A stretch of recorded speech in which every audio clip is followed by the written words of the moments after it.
সোহাগ দেশের পরিবহন সেক্টরে এক লাক্সারি নাম, আর তাদের বহরে থাকা এই ডাবল ডেকার বাসগুলি যেন এক একটি আভিজাত্যের প্রতীক। দেশের অন্যতম দামি এবং লাক্সারি এই বাসে এবার ভ্রমণ করেছি কক্সবাজার থেকে ঢাকায়। সিট পেয়েছিলাম দোতলায় একেবারে সামনে, পাশাপাশি ভ্রমণ করেছি নিচতলাতেও।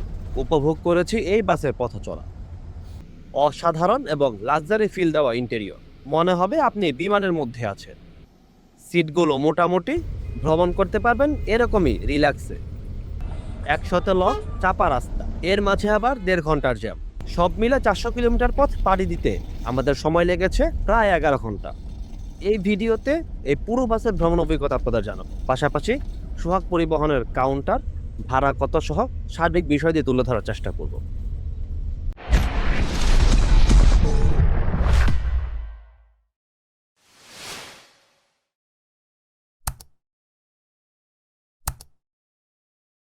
আসসালামু আলাইকুম ভিউয়ার্স।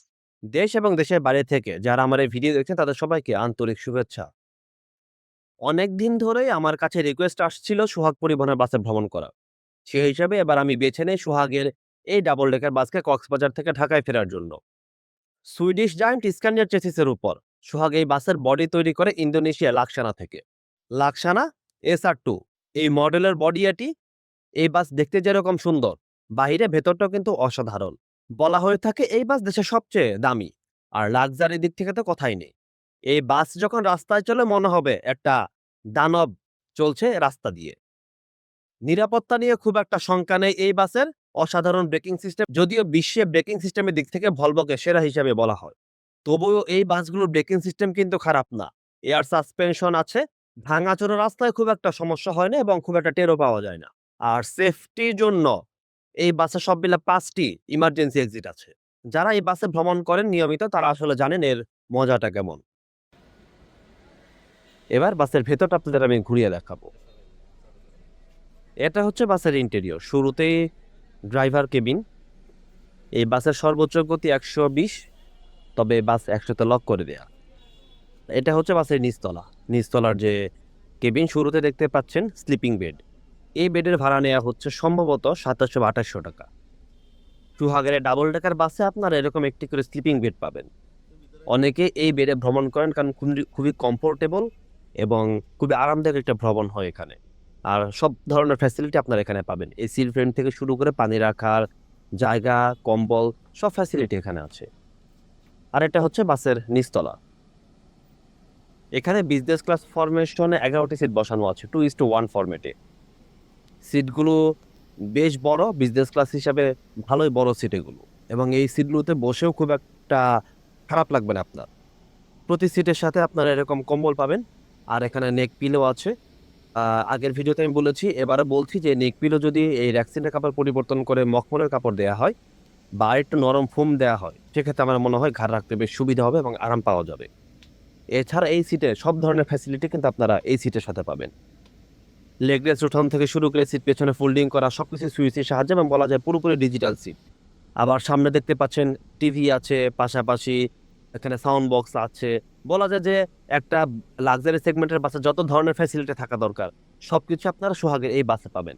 এবার হচ্ছে আমি দোতলায় ঘুরিয়ে দেখাবো আপনাদের, যেটা সবচেয়ে আকর্ষণীয় এবং সবাই দেখতে চান। এটা হচ্ছে বাসের দোতলার অবস্থা। বিশাল আকার বাস, ভালোই লম্বা, 13.5 মিটারেরও বেশি লম্বা এই বাস।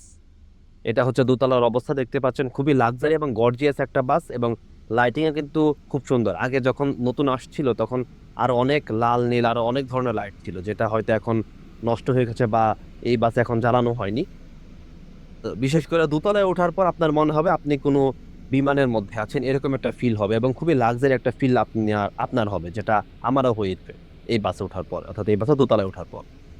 সিটগুলো কিন্তু নিচতলার মতো একই সিট, কোনো ধরনের পার্থক্য নেই। সব ফ্যাসিলিটি আপনারা সিটগুলোর সাথে পাবেন। বিশেষ করে লেগ স্পেসের যে সুবিধাটা, যেটা আপনারা খুবই বেশি লেগ স্পেস আপনারা এই বাসগুলোতে পাবেন এবং পা রাখতে খুবই আরাম পাবেন এই বাসে। এছাড়া পানির পট রাখা বা পানির বোতল রাখা, পাশাপাশি নেটের ব্যাগ থেকে শুরু করে সব ফ্যাসিলিটি, এবং উপরে এসির ভেন্ট আছে মাথার উপরে, যেগুলো আপনারা আপনাদের মতো করে অন অফ করে রাখতে পারবেন। আর এটা হচ্ছে বাসের একদম সামনে সিঁড়ির ঘর, যেটা খুবই সুন্দর লাগছে। এর বাইরে কিন্তু পুরো বাস সিসিটিভি ক্যামেরা দ্বারা নিয়ন্ত্রণ করা হয় নিরাপত্তার জন্য। সোহাগের এটা সবচেয়ে বড় ফ্যাসিলিটি। আমার সিট একদম সামনে, যদিও এই বাস সামনের গ্লাসটা অনেক কালো, যার কারণে আমি এখন আর ভিডিও এখান থেকে দেখাবো না, আমি নিচে থেকে আপনাদের ভ্রমণটা শুরু করছি। আমি ভ্রমণ করি কক্সবাজার সোহাগের প্রধান অফিস সুগন্ধা পয়েন্টের এই কাউন্টার থেকে। এটি হোটেল সি প্যালেসের নিচে অবস্থিত এই কাউন্টার। এখান থেকে সোহাগের সবগুলো বাস ছেড়ে যায়, আবার এখান থেকেই তার সবগুলো বাস এসে যাত্রা শেষ করে। রাত 10:30টার বাস প্রতিদিন এই শিডিউলে, এই ডাবল ডেকার বাস কিন্তু আপনারা পাবেন কক্সবাজার থেকে ঢাকায় যাওয়ার জন্য। এই কাউন্টারটি খুবই সুন্দর এবং খুবই গোছানো। কাউন্টারের শুরুতে দেখতে পাচ্ছেন বুকিং, যেখান থেকে আপনারা টিকিট বুক করতে পারবেন। এই জায়গাটি অনেক সুন্দর। আর এর পাশে আছে যাত্রীদের বসার যে লাউঞ্জ, সেই লাউঞ্জ। পুরো কাউন্টারটি শীততাপ নিয়ন্ত্রিত। এই কাউন্টারের ভেতরে আপনারা ওয়াশরুম ফ্যাসিলিটি পাবেন, পাশাপাশি এখানে কিন্তু নামাজের ব্যবস্থাও আছে। বর্তমানে ডাবল ডেকার এই বাসগুলো ভাড়া নেওয়া হচ্ছে 2300 টাকা। 10:30টার সময় বাসের শিডিউল দেওয়া, একদম নির্ধারিত যে সময়, সেই সময় কিন্তু আমাদের বাস এই কক্সবাজার থেকে ছেড়ে যাচ্ছে ঢাকার উদ্দেশ্যে। আর এই বাসের পাইলট হিসাবে আছেন মালিক ভাই, যার দীর্ঘ অভিজ্ঞতা আছে বাস চালানো, পাশাপাশি এই দীর্ঘ সময় ধরে তিনি সোহাগের এই ডাবল ডেকার বাস চালাচ্ছেন। একটু পর থেকে আপনারা ওনার যে ড্রাইভিং স্কিল, সেটাও দেখতে পারবেন এই কক্সবাজার রুটে। কক্সবাজার থেকে বের হওয়ার পর শুরুতে বাসের গাইড শারাফাত ভাই ব্রিফিং দিয়ে দিচ্ছেন যাত্রীদের উদ্দেশ্যে। কক্সবাজার থেকে বের হওয়ার পরে রাস্তায় গাড়ির চাপ বেশ ভালোই চাপ ছিল শুরুর দিকে। আর এখানেও আমাদের চালক রিল্যাক্সে গাড়ি চালাতে থাকেন, দেখে শুনে 30-40 এর মধ্যে গাড়ি চালাতে থাকেন বিভিন্ন গাড়ির পেছনে পেছনে।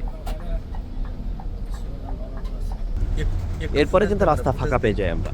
আর এখানে কিন্তু আপনারা মালিক ভাইয়ের এই বাসের পথ চলা উপভোগ করতে পারেন, তার ড্রাইভিং স্কিল দেখতে পারেন। এই ফাঁকা রাস্তা আমাদের বাস 70, 80, 85 এরকম গতিতে ছুটছে।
এরপর রাত 12:30টার দিকে আমরা আসি হোটেল ব্রেকে। হোটেল 4 সিজনে আমাদের বাস যাত্রা বিরতি দেবে 10:30টার পর ছেড়ে এসে চকরিয়া পার করে হোটেল 4 সিজন লোহাগড়ার আগে। এখানে আমাদের 20 মিনিটের যাত্রা বিরতি, যদিও সব মিলে আধা ঘন্টা সময় লেগে যাবে বা লেগে যায়, ফলে আশা করছি 1টার মধ্যে আমরা এখান থেকে বের হয়ে যেতে পারবো। এরপর রাত 1:08 দেখতে পাচ্ছেন আমাদের বাস হোটেল থেকে বেরিয়ে যাচ্ছে। আধা ঘন্টারও বেশি সময় লাগলো আমাদের এই হোটেলে। এখন দেখা যাক চট্টগ্রাম যেতে আসলে কত সময় লাগে এখান থেকে। আশা করছি 2:30টার মধ্যে আমরা চট্টগ্রাম চলে যেতে পারবো।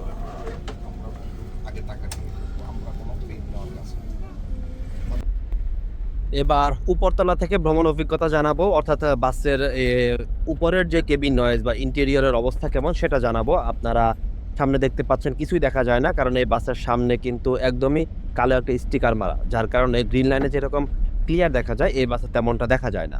এটা আসলে রাতের বেলার জন্য খুবই ভালো। লাইট কিন্তু আপনার চোখে পড়বে না, বাইরের যে লাইট, গাড়ির লাইটগুলো আছে। ঘুমানোর জন্য এটা একটা বেস্ট প্লেস বা বেস্ট অপশন। এখান থেকে আসলে আপনি ভিউটা উপভোগ করতে পারবেন, আবার ঘুমাতেও পারবেন চাইলে। মানে দুইটা কাজ একসাথে আপনি এখানে করতে পারবেন। এই একটা কালো যে আবরণ আছে, এই স্টিকার মারা আছে, এর কারণে যার কারণে আসলে এখান থেকে এরকমটাই দেখায়, তবু আপনারা এখানে আসলে অন্ধকারের মধ্যেই বাসের উপরের কেবিনটের বিষয়টা আপনারা বুঝে নিতে পারেন।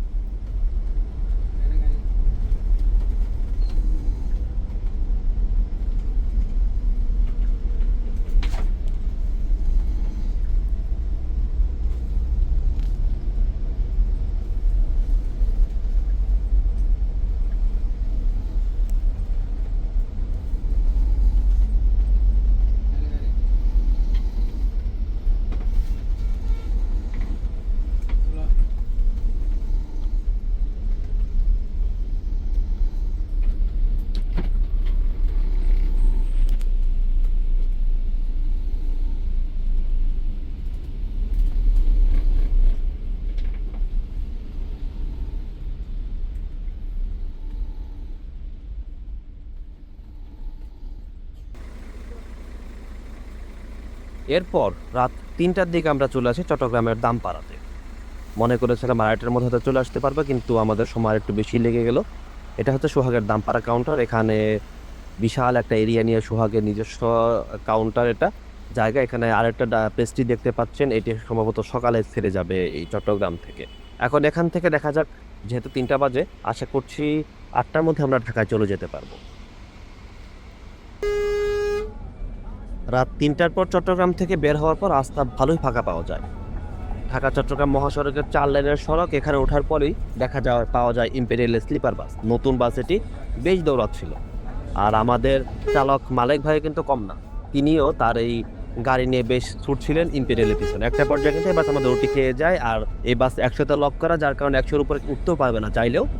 আর ফাঁকা রাস্তা হওয়ায় খুব একটা সমস্যা হয়নি এই বাস চালাতে।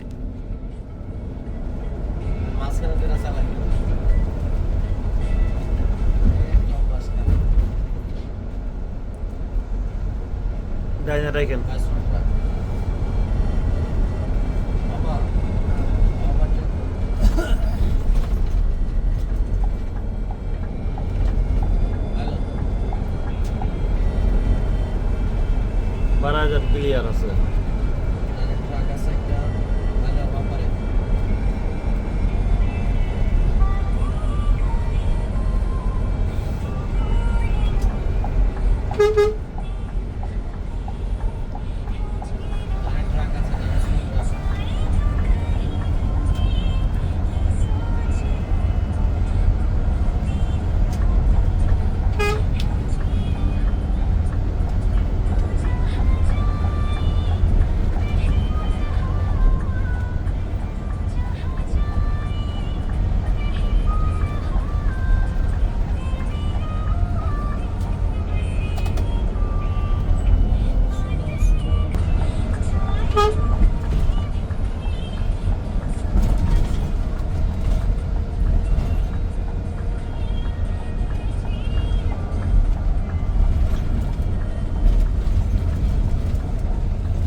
এরপর আমরা আবার জ্যামে পড়ি।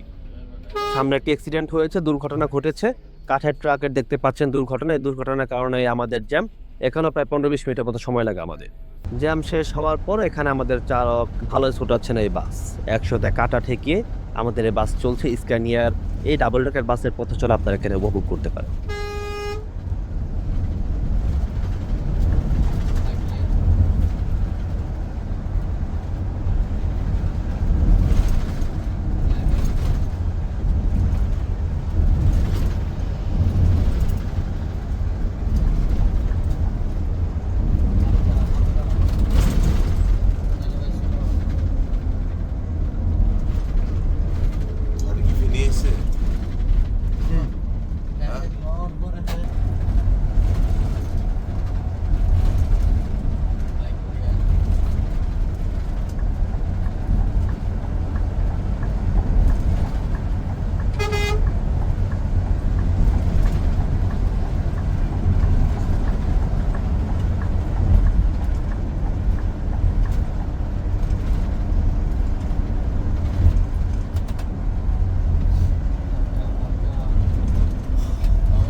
এরপর ভোর 5:15টার দিকে আমরা চলে আসি হোটেল বিরতিতে।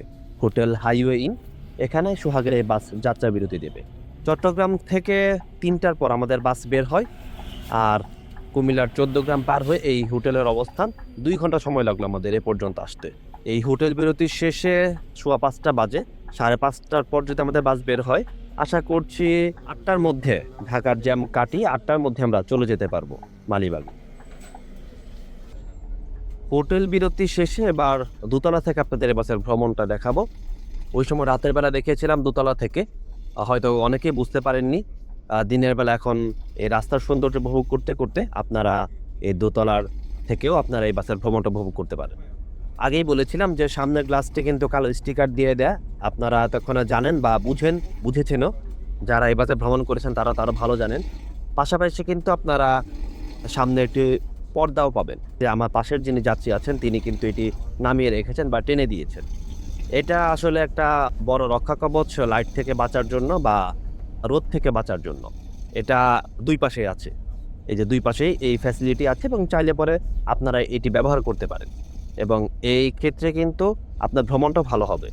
আবার সামনের ফ্যাসিলিটি, সব ধরনের ফ্যাসিলিটি আপনারা এই বাসের সামনে পাবেন, যেটা অন্য কোনো জায়গায় নেই।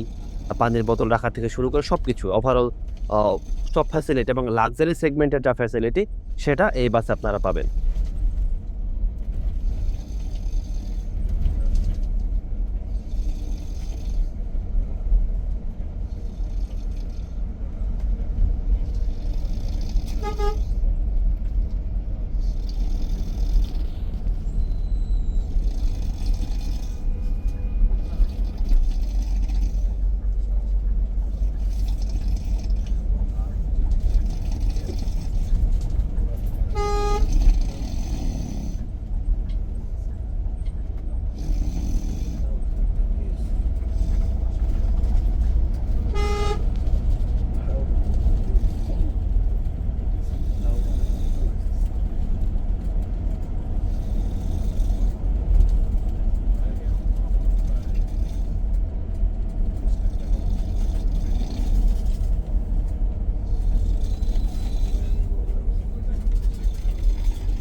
এরপর মেঘনা ব্রিজ পার করে আমাদের কপালপুর, যে জ্যাম 1.5 ঘন্টা সময় লাগে আমাদের এই জ্যাম থেকে কাটতে বা জ্যাম থেকে বের হতে, এরকম একটা ভয়াবহ জ্যামের মধ্যে আমরা পড়ি। আমরা যখন এই জ্যামে পড়ি তখন 7টাও বাজেনি। এই জ্যাম যদি না থাকে তাহলে আমরা 7:30 পৌনে 8টার মধ্যে ঢাকায় ঢুকে যাওয়ার কথা, কিন্তু দেখতে পাচ্ছেন 7:20 বাজে। এটা কিন্তু জ্যামে পড়ার অনেকক্ষণ পর আমি দেখাচ্ছি। এই হচ্ছে অবস্থা। এখানে আমরা বসে থাকি, গাড়ি একদম দাঁড়িয়ে থাকে, সবগুলো গাড়ি, কয়েকশো গাড়ি, এরকম অবস্থা। এরপরে এই জ্যাম যখন কাটে তখন প্রায় 8:30টার মতো বাজে। পাক্কা 1.5 ঘন্টা সময় লাগে আমাদের এখানে, অর্থাৎ এই অংশটুকু পাড়ি দিতে। এটা কাঁচপুর ব্রিজের আগের এলাকা, যেখানে 7:30 পৌনে 8টা বা সর্বোচ্চ 8টা এর মধ্যে আমাদের ঢাকা ঢুকে যাওয়ার কথা, সেখানে 8:30 পার হয়ে গেল, আমরা এখনো পর্যন্ত ঢাকায় ঢুকতেই পারলাম না। তাহলে ঢাকার জ্যাম আছে, সামনের অবস্থা আরও খারাপ। তো যাই হোক, আমি এখন একটা পেছনের দিকে বসে আছি। আমার উপরে দেখতে পাচ্ছেন এসির ভেন্ট আছে, আর দেখতে পাচ্ছেন আমি কতটা আরামে বা কতটা রিল্যাক্সে বসে আছি এই বাসে। এবং যে কোনো যাত্রী কিন্তু এরকম রিল্যাক্সে বসে থাকতে পারবেন, পা উঠি এবং এই লেগ রেস্ট একদম সিটের সাথে সমান হওয়া, এবং এই ফ্যাসিলিটি কিন্তু এখানে আপনারা পাবেন। আবার পা যদি আপনি সিটের এখানে অনেকে আমরা লাগিয়ে রাখি, সেক্ষেত্রে সামনের যিনি যাত্রী থাকেন তার একটা ধাক্কার মতো লাগে।